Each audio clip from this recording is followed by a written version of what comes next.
Hey there, Synth Drones. Today we're going to be talking about, can Behringer be sued for making their clones? Hi, I'm Pure Ambient Drone, and this is my channel where I talk about synthesizers. So if you haven't already done so, hit the subscribe button and tap that bell to keep up with all of my synth adventures. Well, some breaking news here really quick because I have some news to share with you. I have a Facebook synth group up now. Just launched it last night, and it is called Synth Drones.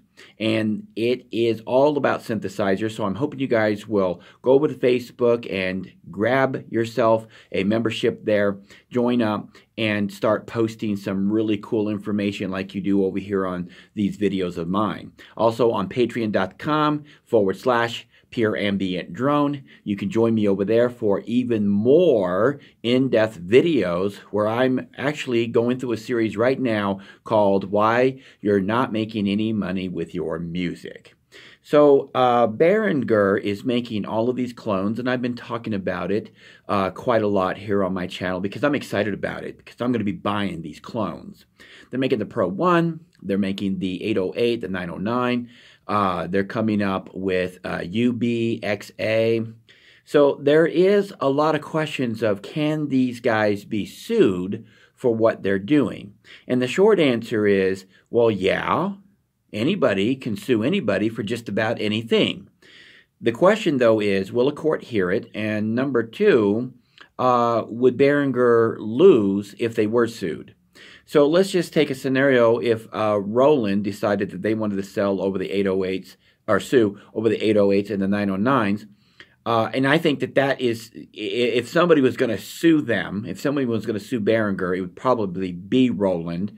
And the reason why I think so is because they have the greatest stock in the the gear to be copied than anyone else, because they got the 808s and the 909s.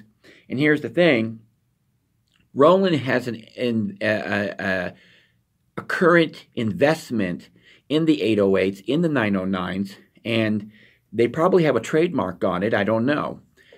And they could probably be sued for trademark infringement. That's the one thing.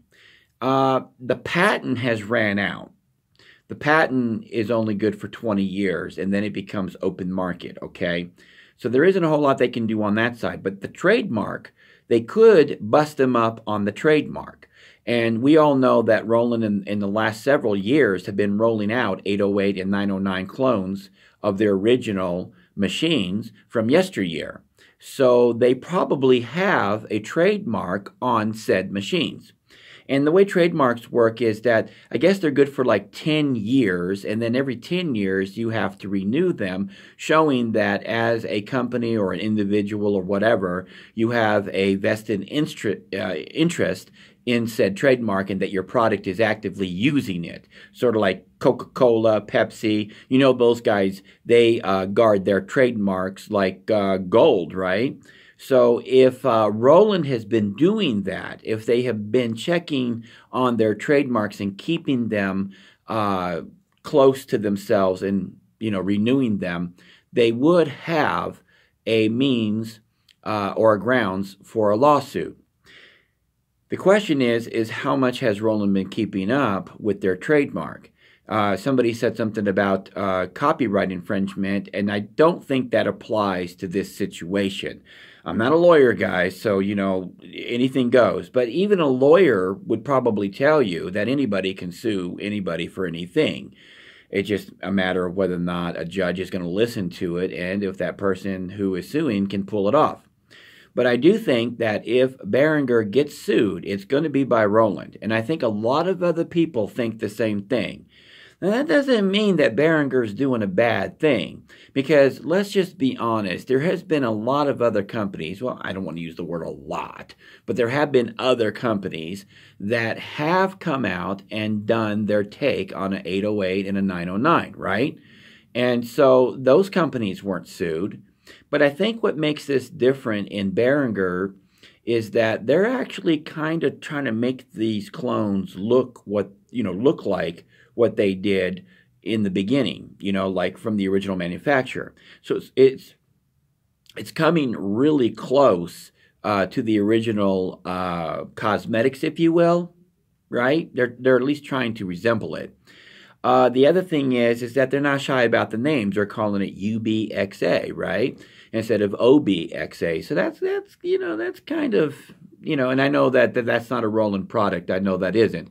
But let's not forget that Dave Smith did come out with an OB6 not too long ago, and he may have grounds as well. Will he sue? I don't know. I mean, I don't know any of these companies personally, so it's hard to tell. I do know that Behringer is huge, and to take them on, it might cost more money than it could be worth. I don't know. The other question is Behringer going to hurt Roland by making these 808s and these 909s? Are they going to hurt Dave Smith Instruments, which is now Sequential? Are they going to be hurting these companies when they roll out with the Pro One, the UBXA, the 808, the 909? I think they're going to hurt every single synth company that's out there because the price point that they're going to be offering these for, they're going to be taking a lot of people's money. And just think about this. If you had a budget for an entire year where you're going to spend $1,000 on hardware synthesizers, and it's 2019, and Behringer rolls out 3, maybe even 4 synthesizers this year, just say they do, and they're $299 each. Let's just say that that's the price point that they're going to roll them out at, and that's not unbelievable because they are going to be able to do this pretty cheaply, is what I understand, pretty affordably. So let's just say that they roll these out, and you got $1,000 for the year that you want to budget for synthesizers. Personally, I'm going to be buying the drum machines and the UBXA if all I could do was spend $1,000, right? And then, if I was limited to money, which everybody just about is limited to money unless they're filthy rich. I'm not filthy rich. But if that's all I wanted to spend, I'm not going to be buying from another synth company. And the way they're already hurting synth companies is I'm not buying anything now because I'm excited about what's coming. I've always wanted to get my hands on a Pro One, and I'm going to wait to see what Behringer has to offer with their Pro One. I have an OB6, but I would really like to see what they do with the UBXA. So that's got me going. I have a TR8 from Roland, but you know what? I would love to have an analog version of it. So yeah, I think that I would also like to get an 808 and a 909. That's analog. I think that would be really cool to have. So I'm holding back what I'm buying this year because I want to be able to get these new clones coming from Behringer. So, the answer for me, in my personal, viewpoint is, yeah, they're going to be hurting all of the synth companies when they roll these products out. And let's not forget the SH101. There's a lot of clones coming out from Behringer, and I don't know if they're all going to make it to market this year or not. I do know that there was some news today on the UBXA and how they've already got, prototypes, completed or something like that. Well, not completed, but they're going into the firmware phase. So it looks like they're really rolling things along. And it looks like that they're going to press this cloning stuff to the limit. And a lot of people are hoping that they're going to clone a Roland Jupiter 8. That would be so cool, especially if they made it into like a Jupiter 16. Wouldn't that be cool? A Jupiter 16? But they would really have their hands full trying to get that legend to sound on the money. But who knows if anybody could pull it off, because they did a fantastic job at the Model D. I really do believe they do. People can argue all day long that it didn't sound exactly like the Moog version of it, but honestly, it sounds so good, who cares anyway? And that's really what it's all about at the end of the day. I don't care if these clones sound like they did yesteryear, right? Or, I don't care if they sound like their originals that they're trying to copy. I just care if they sound great or not. And the Model D sounds fantastic. I had one of those.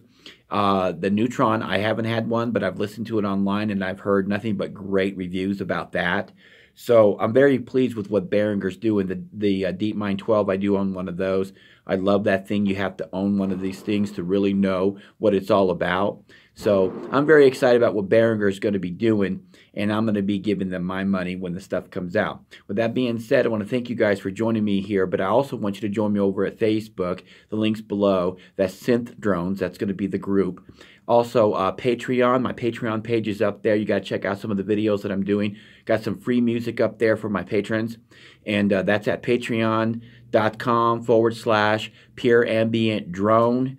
So link up with me on all of these websites, and I will catch you on the other side. Again, keep calm and synth on. And by the way, when you link up with all of these places with me, I call that being dronified. Dronified. That's my new word. Get dronified. Get hooked up.